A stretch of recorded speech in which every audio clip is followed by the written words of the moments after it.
Gentleman yields back. The chair now recognizes Ms. Barraga from California for 5 minutes. Thank you, Madam Chairwoman and our ranking member. Commissioner, thank you for being here today. I want to follow up a little on the questions by my colleague, Mr. Correa from California. I also have concerns about staffing levels at the ports of entry. I happen to represent the Port of Los Angeles, and it's, as you know, a very busy port. We call it America's Port. I want to start by thanking you and CBP for the terrific personnel that is down there and the partnership with the Port of Los Angeles. And so I think the use of the ACE program has been very helpful, the Automated Commercial Environment Program, to help efficiency and the supply chain there. But I remain concerned about the adequate staffing at major points of entry, especially in our seaports and our airports, where I happen to believe is the larger target of a terror threat. And I know you alluded to this a little bit, but how do you decide when you're balancing CBP officers between something like the seaports, the airport, and then the border wall, or the southwest border? Sure. So I mentioned the workload staffing model. This is where we submit to Congress every year based on a number of workload factors and threat vectors, how many personnel we need in each area of our operations. It's actually granular down to the specific port of entry.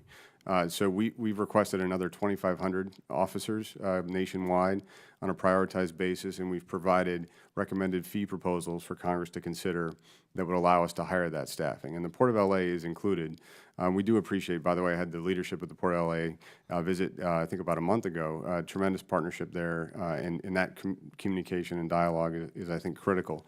The other way we try to balance that staffing is recognizing the impact of our innovation. You mentioned the automated commercial environment, single window, which is providing significant capability, but we've also done several things to help make us more efficient. Our radiation portal monitors, which we have at every exit to the terminal at the Port of LA, those are now more finely tuned so that they detect threats, but they don't trigger on so many naturally occurring materials that are backing up trucks. Right. So You mentioned the 2,500 additional officers.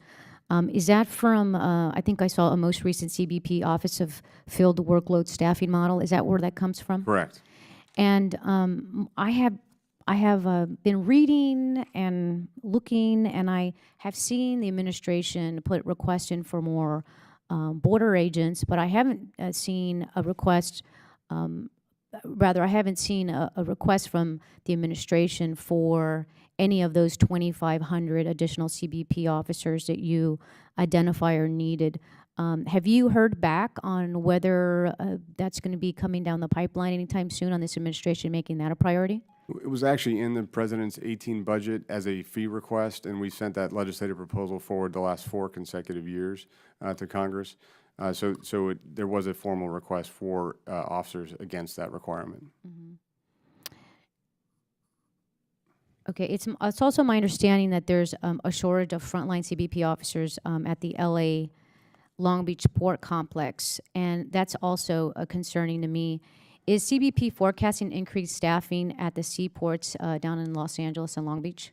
So it's an important point. We have to not only work on the land border ports of entry, which have that present crush of traffic every day, but we have to support our seaports as well. And so in that 2,500 that we've requested, a significant number would go to seaports, including the Port of LA Long Beach. So do you have a forecast at all on increasing staffing down at those two ports? Do you have any idea? Like, are we talking about 6 months, a year? Do you have any idea? Well, it's dependent on increased funding for us to hire new staff.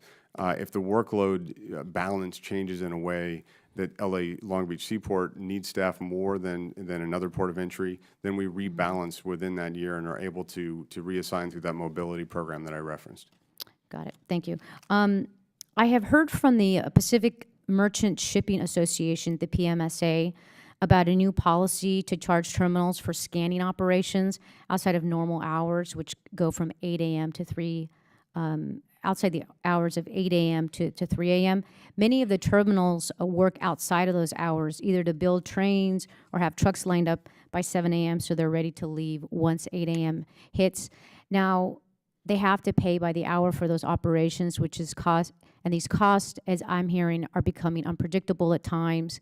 Are you committed at all to working with the PMSA? Will you commit to working with them to see what can be done to reduce some of the impacts and the cost?